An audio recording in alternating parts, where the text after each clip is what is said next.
उपदेश तो भलत्या हाती झाला चित्ती धरावा, नाही जाऊ पात्रावरी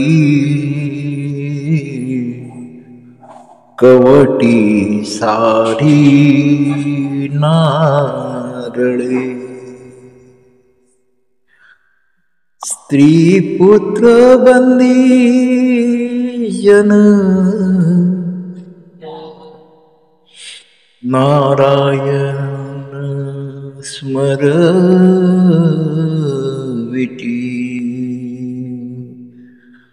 तुका म्हणे सार परी उपकार चिंडीचे. उपदेश करणारी व्यक्ती ही कोण आहे ते न पाहता तिने केलेला उपदेश फक्त लक्षात ठेवा. जसे नारळाच्या करवंटीतील आतील मधुर चवीचे पाणी व खोबरे खाऊन करवंटी टाकून देतो, त्याप्रमाणेच पत्नी, पुत्र, नौकर यांनी भक्ती मार्ग दाखवला तरी तो आचरणात आणावा. संत तुकाराम महाराज म्हणतात, जसे मूल्यवान रत्न चिंदीमध्ये गुंडाळून चिंदीची काळजी घेतली जाते, तसेच उपदेश करणारी व्यक्ती सामान्य जरी असली तरी श्रेष्ठ मानावा. संत श्रेष्ठ जगद्गुरु तुकाराम महाराजांचा हा अभंग जीवनमूल्य आणि संवादप्रिय कौशल्य गुणांसाठी उपयुक्त.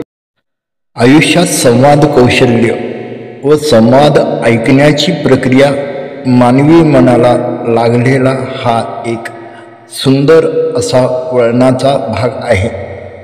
माणूस ऐकण्यात असतो, तो ऐकण्यात असून आचरणात जर त्यानं समोरच्या व्यक्तीचे गुण, चांगले गुण जर हितोपदेश करत असेल तो खरंच वंदनीय असतो.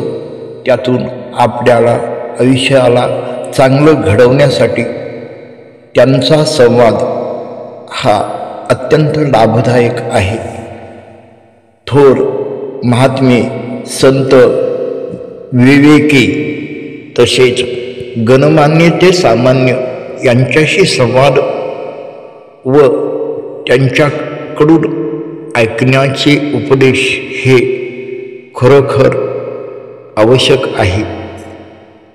आपण ऐकतो परंतु ऐकण्यात राहत नाही, हा एक येथील व्यवस्थेचा भाग आहे. जर आपण संवाद मूल्य जपली आणि शुद्ध आचरण केले तर सांगणारी सर्वच मंडळी ही ज्ञानी आहेत, अनुभवी आहेत आणि त्यांचे अनुभवाचे बोल आपल्या जीवनासाठी खूप लाभदायक आहेत. आयुष्य हे घडतं, आयुष्य हे वाढतं.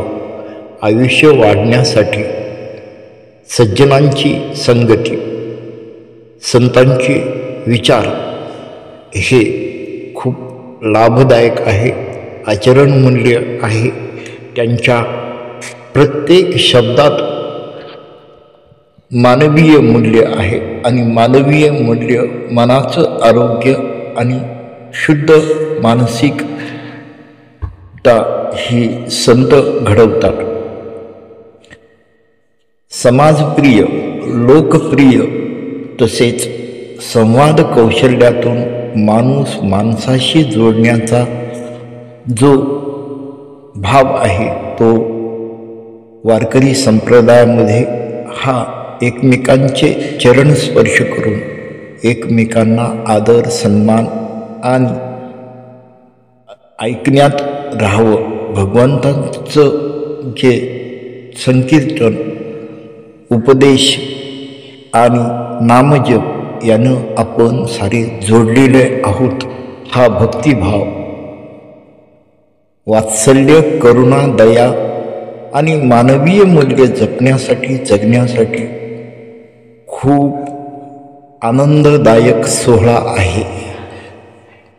वारी हा असा प्रवास आहे जिथं आपण सर्व कीर्तनात रंगतो, नामस्मरणात असतो.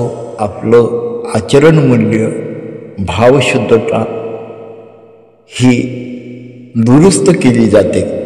दुरुस्त हा शब्द खूप लाभदायक आहे. आपण दुरुस्त असलं तर तंदुरुस्त असतं, मनाचं आरोग्य चांगलं असतं